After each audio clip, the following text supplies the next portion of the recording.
Hey, everybody, welcome to the official Do Good Better podcast. I'm your host, Patrick Kirby. And of course, we bring on guests and we have conversations with the brilliant people who are going to help our small and medium-sized nonprofits do wonderfully great, big things. I have a fascinating topic of conversation for you today, and I've got a fantastically awesome person who's going to talk to us about cryptocurrency and how your organization can use it, how you can take it, how you can be involved in this crazy thing that I think we've all just learned recently what it is. If you don't know what it is, we're going to talk about it. I'm really excited to welcome Patrick Duffy. He's the co-founder of The Giving Block. Pat, welcome to the official Do Good Better podcast. Patrick Kirby, thank you very much for having me. That's a fantastic introduction, and I'm feeling the energy. I'm really excited. Well, I've had a pot and a half of coffee already, and I've got a whole other day with a whole other pot and a half to go. So you're getting like peak caffeinated things. And I think part of this is I'm so excited to talk about the opportunity that nonprofits will have to take cryptocurrency as donations, because I don't think a lot of small and medium-sized nonprofits know that they can. And so you giving them the opportunity and kind of walking through this process is super exciting to me, and it should be super exciting to any nonprofits of any size. But before we get into all that, if someone's scrolling through iTunes or scrolling through Facebook, or they're scrolling through wherever they're finding the official Do Good Better podcast, and they see Pat Duffy and they see The Giving Block, we should give a 5,000-foot view on who you are, what you do, and kind of how we got to having a conversation today. Yeah, 100%. So yeah, the basic overview of what we do is we help nonprofits take cryptocurrency donations. And then as an extension of that, we help them fundraise it. So we took kind of a different approach than most companies, in addition to all of the infrastructure you need to just take crypto donations from the people who want to give you that form of money. We're really focused on getting in front of crypto donors. So we're not just like doing like a PayPal or a Shopify for cryptocurrency. We really wanted to focus on like building out a fundraising platform, search engine optimization, so people come in off the web, all the platforms where you buy and sell cryptocurrency, where you check crypto prices, where you manage a portfolio in an application.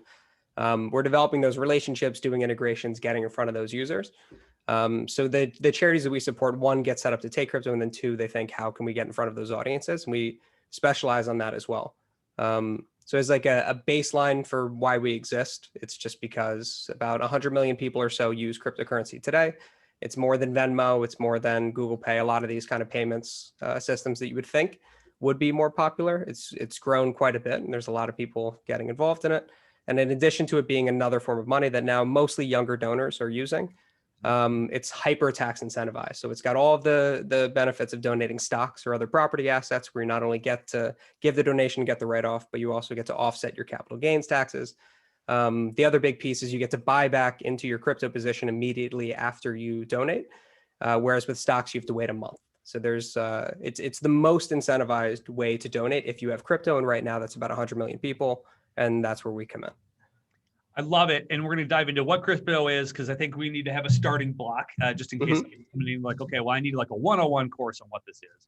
But what you said is really fascinating, because I think every nonprofit organization has one or two things that they need to really work on, which is A, getting that next generation of donors into their system to kind of see what they want to do to make an impact, and how do you engage a young donor? Well, if a young donor is working in crypto and they're really excited about that and they have the option to give to you, and all of a sudden you're engaging them and nobody else is.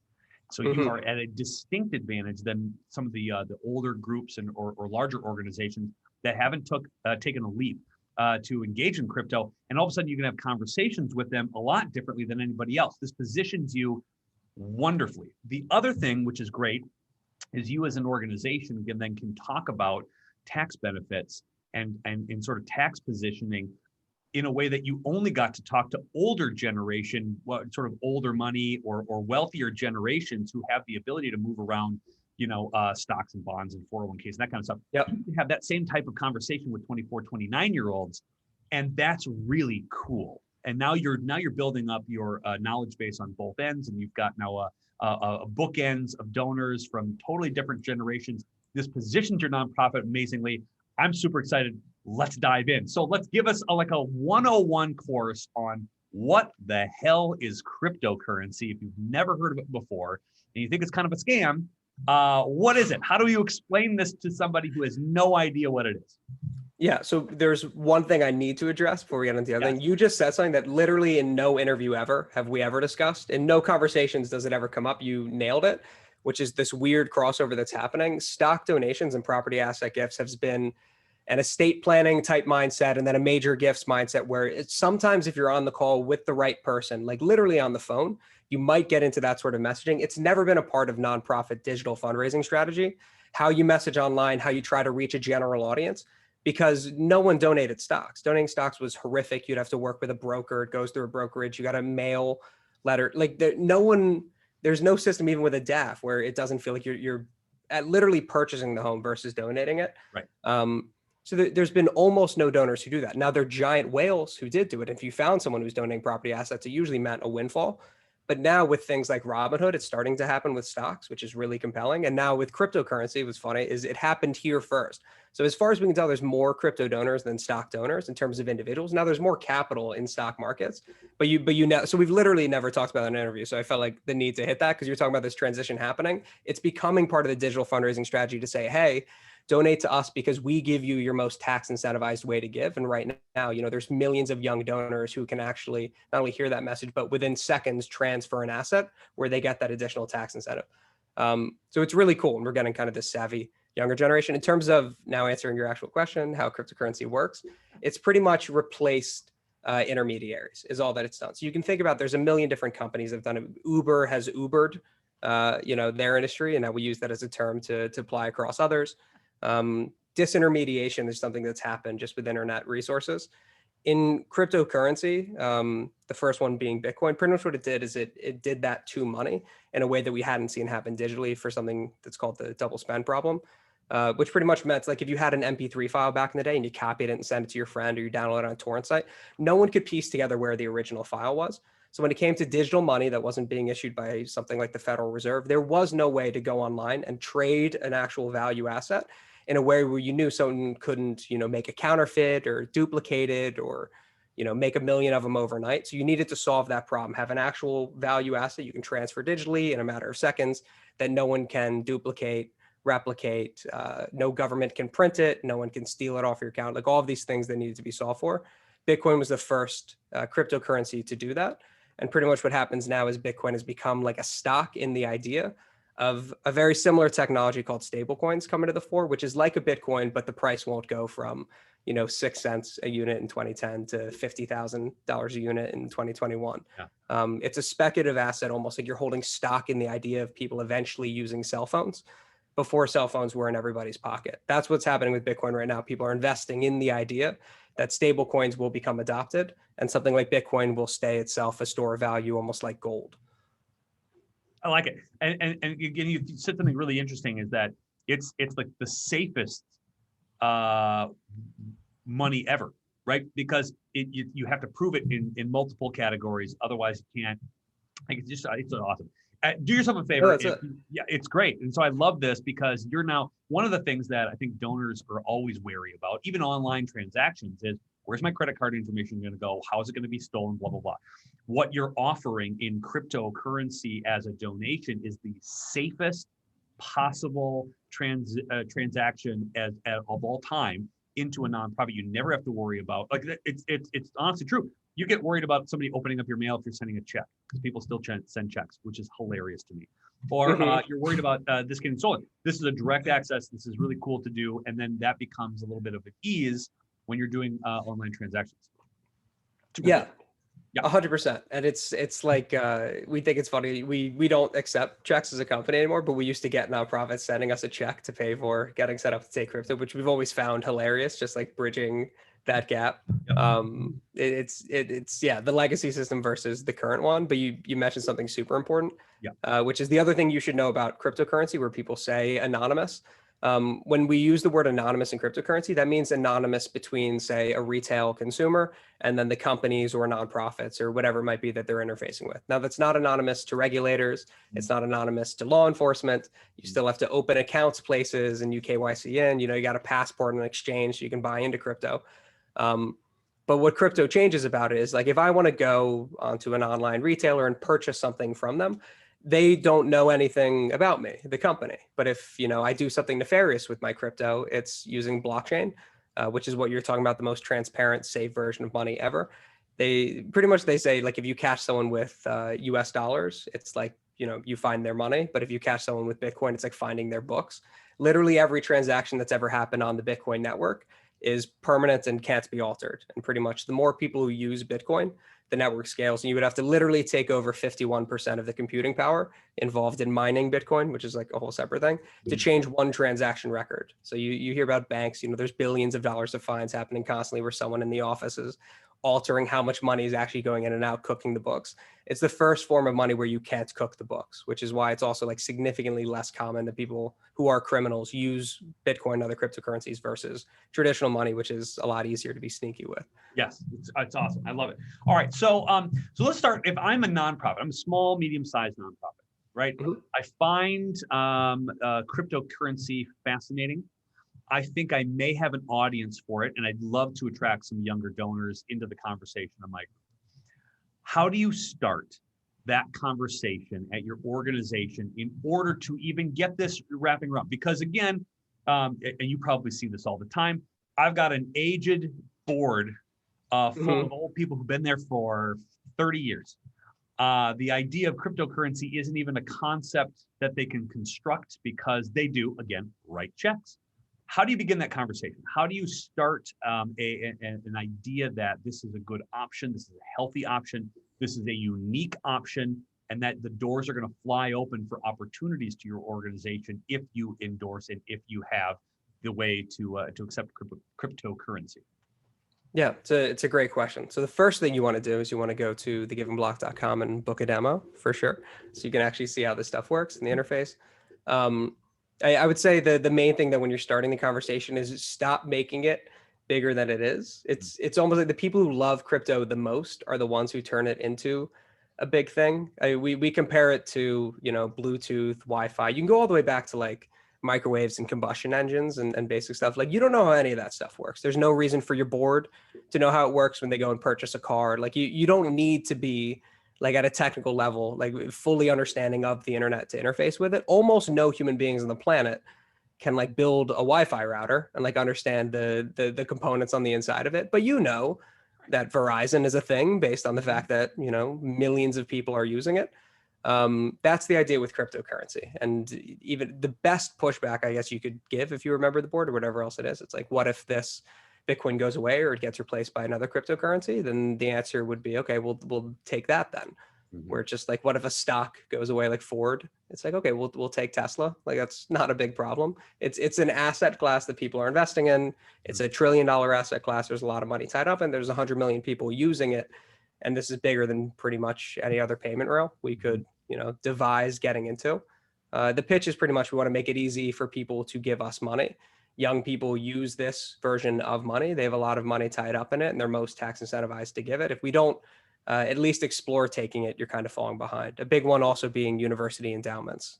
I just wanted to mention that also. They're university endowments who literally we've talked to, and they haven't considered adding cryptocurrencies to their portfolio. And it's literally the best appreciating asset class the last 10 years and 5 years, which, not to sound like an ass, but if you haven't looked at the best appreciating asset class for over a decade, you're probably not doing your job incredibly effectively.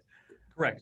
And again, I would even say, to the point, what's the harm in offering this just so that you are unique enough to have the question answered? Do you guys take cryptocurrency as a gift? And the answer can always be yes. You never want to say, I don't have the ability to take your donation, right? And so if you're looking in the crystal ball, and this is kind of the wave of the future, which it is. Again, you just mentioned it, 100 million people using cryptocurrency. That's amazing. Is that, all right, who's gonna be the next generation of wealth, right? There's a massive transfer of wealth coming. That money is going from generation to generation. You don't think that this upcoming upstart Gen Z, Gen X kind of group that's getting into cryptocurrency isn't going to take that investment and just dump it into Bitcoin or whatever their cryptocurrency of choice is? You're crazy, because that is where this next generation of trading is going to be, or investing is going to be. So you need a place that is going to give people access to donate through their own investment portfolio. And if that is all cryptocurrency, you're wasting your time trying to find out who people are checks. Because if you're going to build a fundraising plan on people who have checks for the next 30 years, that's a dying plan. Literally and figuratively, it's a dying plan. And that's kind of yeah. Yeah, I do like your reference of like the crazy people who always talk about Bitcoin, make it more confusing. And it reminds me of like, you know, who loves talking about CrossFit more than anybody? People who do CrossFit. And it's not like you're like exercising anymore, but like they are really into telling you about the fact that it's CrossFit, and it confuses you because you're like, I just want to work on a treadmill, and because that's Anyway, I thought of that's funny, and I'm going to giggle about it all for the rest of the day. Okay, so walk me through the process, right? So you go to the giving block. You're going to watch the video. We're going to be the process, but as integrating it into a WordPress site. Pat, I got a WordPress site. I just do it ourselves. We're just a GoDaddy site. We've got a couple of things, and I've got this giving platform. I don't know. Man, that sounds complicated and very technical, and I don't know how to do it, and I'm confused, and I quit. Yeah, it's not complicated. It is if you try to do it. So what's funny again about the people you're talking about who are like, their eyes are glowing and they come to Thanksgiving because they just bought their first Bitcoin and now it's all they talk about. Yep. Like you want to stay away from that kind of thing. The worst thing that could happen is pretty much we built our company transitioning nonprofits who are already set up to take crypto over to our system, pretty much looking at the compliance issues, integrations, easy ways to take it, automatic conversion of the cryptocurrency to US dollars if you want to turn that on, automatic generation of tax receipts, kind of all the things that you're describing that could make it complicated. Pretty much, I would say, like, don't build your own Wi-Fi router. That's what was happening in crypto up until, I mean, just a couple years ago. So there's still nonprofits who have that concept. Like if I want to take crypto, I should go to the equivalent of like, because there's traditional payment processors out there for crypto, but it would be like setting up Shopify on your website to take cryptocurrency donations as a nonprofit. Like it's a horrible move. So I would say, like, even if you do, let's say you're super into crypto and you want to build your own system, please come talk to us. And if you decide you want to do what we're doing, but slightly different and spend a year like building out something, that's fine. But like, for the love of God, don't just like set up a wallet somewhere, like in the name of Craig in accounting, that isn't an institutional account and like fully non-compliant, and then pop that wallet address on a site page somewhere to shortcut it because you don't think you need a widget, and then get donations coming through. It's associated. There's certain things to consider. But the answer is, like, if you wanted to work with us, hypothetically, to take crypto, what it would look like is one, opening a bank account, more or less. It's a cryptocurrency exchange account. It's the same as opening a brokerage account. It's like Fidelity, but for crypto. We work with Gemini, which is the Winklevoss twins exchange. And then once you open that, we just hook that up to a widget using our technology that auto converts everything and does the stuff that we talked about, pulling donor records and stuff like that. And then it's a copy and paste iframe code. So you pretty much open a bank account. Step 2 is paste an iframe widget like you would embed a YouTube video on your donation page. That sounds way too easy and not at all complicated. And now I'm confused because now I wish I did this a year ago if I'm a nonprofit, talking about that, which is great because I think part of the confusion in the nonprofit world is this is going to be another board conversation that we have to go through a process and get 17 things of approval, and it's going to take forever. And I think a lot of nonprofits fear that 9-month build out of just decision making rather than just, okay, this isn't going to hurt anything. Our investment in this is for the long run, and if we get one donation, it will pay for, you know, whatever it is, the times 440, and then we're okay. That's great. We just did it. But I think the opportunity to have conversations on a deeper level with some of these younger generation donors is really interesting. And now you don't have to explain or try to understand how that younger donor or an individual who's invested in cryptocurrency can give to you. You can then concentrate what you should be doing the whole time, which is talking about impact, talking about the stories of what your organization doing and what good they're doing in the community. That's where you want to spend your time. You don't want to spend your time worrying about what sort of technical hiccups could happen if there is a thing. That's why one hires people to kind of do some of this stuff so that you can go back to what you do best, which is storytelling and programs and services and impact. And that's really what the point of this is. Like, how can you have conversations with people who have this type of wealth, who want to give it, but have no real way to do it? Make it easy for them so you can concentrate on what you're really good at. 100%. And it's not just crypto. It's like, if you don't take stocks, for the love of God, take stocks. If you don't take like obvious donations from payment apps, there's Venmos and Cash Apps and all this other stuff that millennials take, like do that, make it really easy. If your donate button takes you to a credit card form that doesn't link back to your other ways to give, it's like all of these very basic things. It's like, I would just say good luck. And if taking crypto is going to be like a year-long conversation in your organization, I'd say probably just let it go at this point, because like that, like everything else, like the world doesn't work that way anymore. There's going to be no way to keep up. So like we have like the American Cancer Society and United Way and Save the Children, like the groups that you would expect to be the longest like possible like sales cycles, let's say, to get those sorts of organizations. And like imagine the approval process like the American Cancer Society.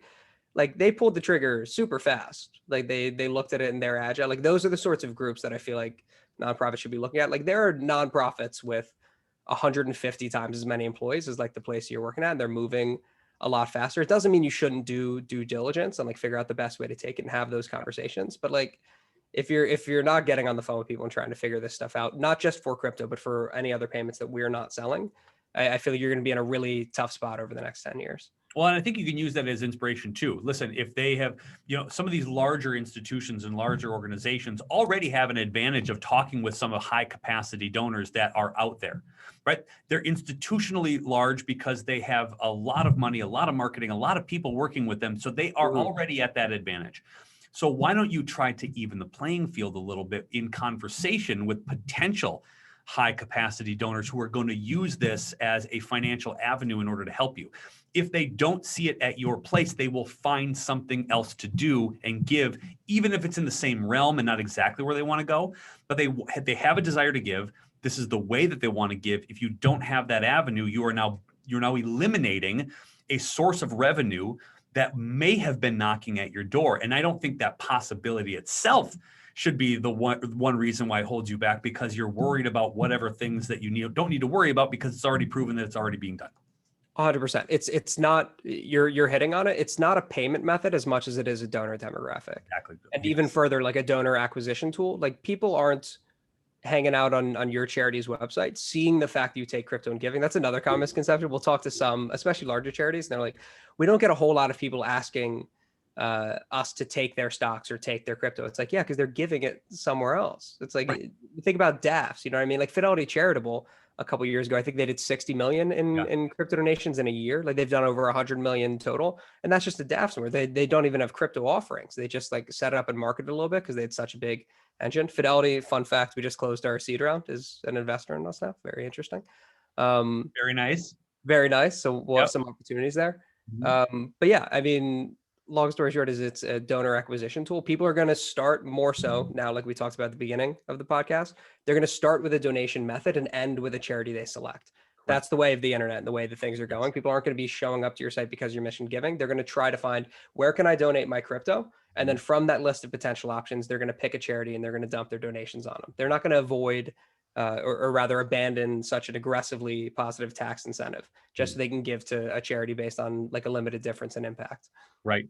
And the best part about that is that now they will talk to other people who have crypto as a currency that they work with. And they also will talk to say, well, I donated here and I got this benefit, or I donated here. This is really easy. And by the way, they're a really cool organization. I didn't know about that. All of a sudden now you're engaging people because, again, I say on the podcast all the time, third-party endorsement exponentially more important than first-party solicitation. You're going to have people talking about your organization because you have this as an option, which will lead you to new eyeballs on whatever your mission is, that you can come back and circle back and say, hey, I don't know. Great. I'm so glad you donated. More importantly, this is what you did with your gift. And now you got them back in and they like now believe you. They might have started with because you're a great house for their tax liability, or that you're the one group that does do this within your own community. But now you got them in and tethered to a mission that you get to have a longer term conversations with, so they build up even more wealth towards your organization because they love the impact that you do. I love the fact that you say that this is nothing more than a vessel, right? So this is a vessel on which to kind of get people to talk about and to provide you an impact in the way that you can do that through crypto donations. 100%. And donors are going to more and more so, like if you look at the next 10 to 15 years of what nonprofit donor acquisition looks like, donors will start with their donation method. It's just plain and simple. The reason people weren't investing in stocks other than a 401k until recently is because it was hard to do so. You had to have the capital, you had to have the resources, connections, etc. Like there were no Robinhoods. Like as soon as that stuff opened, everyone becomes an investor very quickly. If there's an opportunity to do something smarter with your money and you make that easy for people, they're going to do it.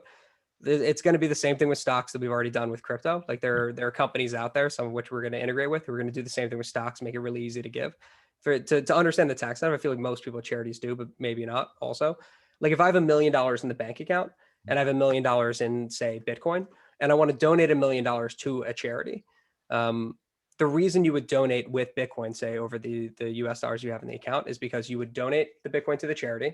You would now not owe capital gains tax on the Bitcoin you donated because it's gone. You gave it away, neither does the charity.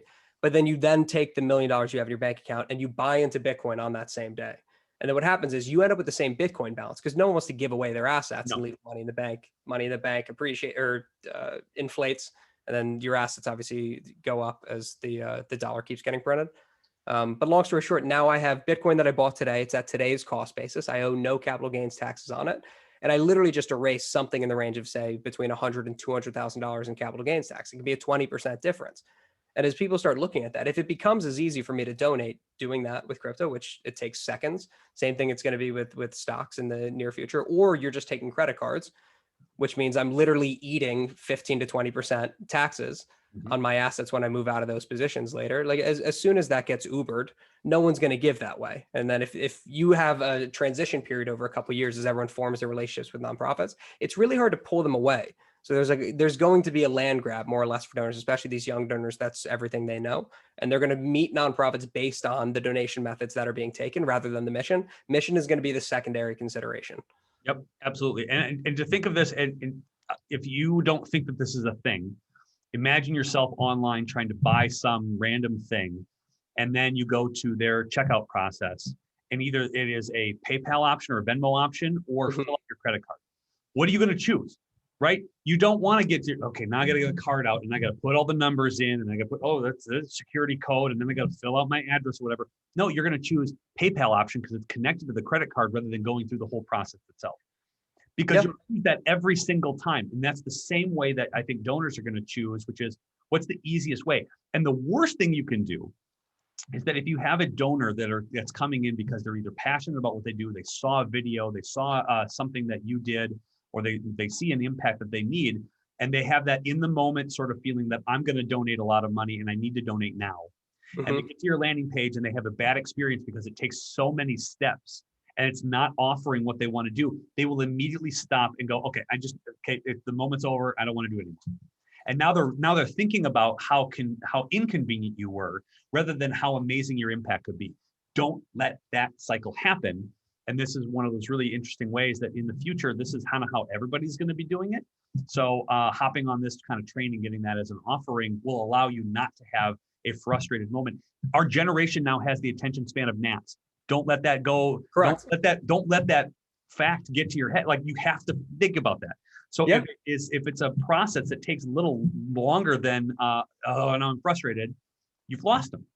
And now it takes so much more time to win them back.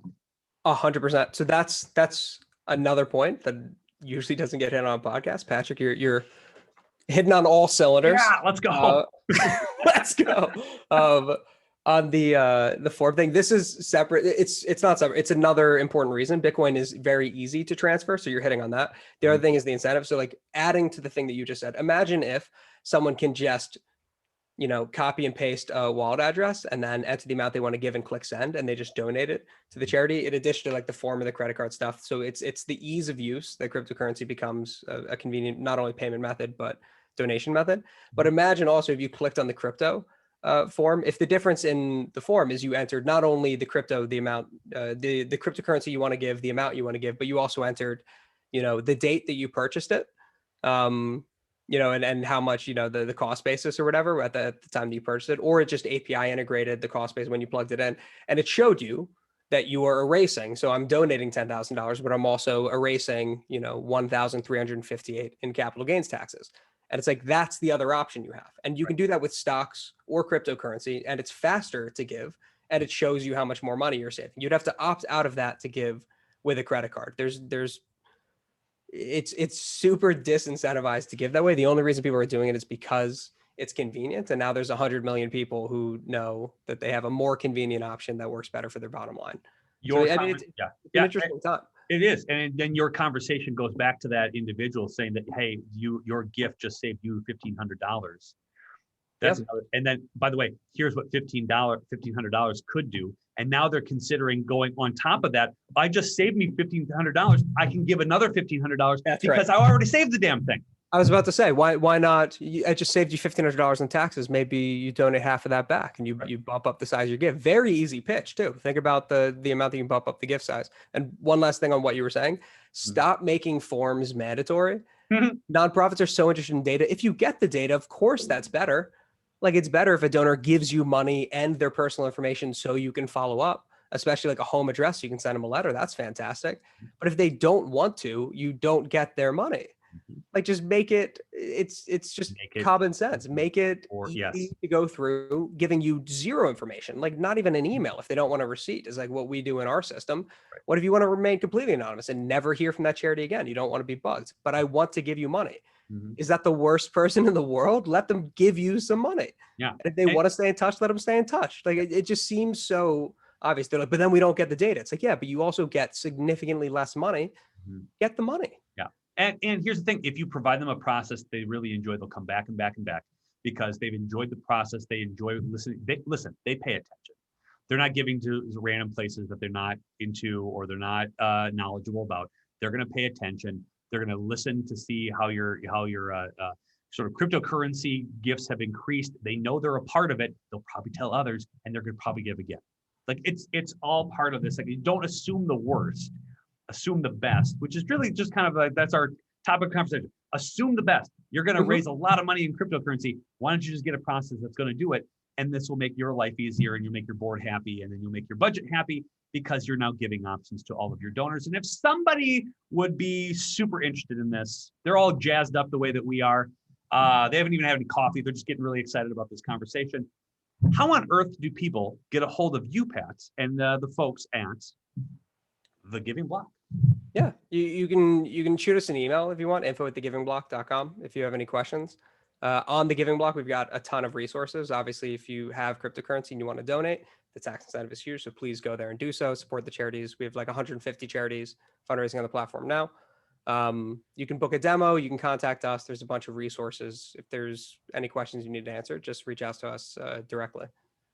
I'm super jazzed about this this convo today. I didn't know how excited I would be about cryptocurrency and donating, but like now I realize that this is like exactly what we have been missing on the podcast because we haven't talked about it in this capacity. And I am super grateful for your time, my friend. Thank you so much for like giving insight, B, framing this out beautifully for nonprofits who need to get on the ball with this. So get ahead and again, all the information that Pat just mentioned is going to be in the show notes. Go click on there, set up a demo, go watch a bunch of stuff and see how this can benefit you so you can concentrate on just telling your story and have access to a bunch of people who are going to be the next generation of donors. And you want to be the first and you want to be unique in your community. This is a wonderful way of doing it.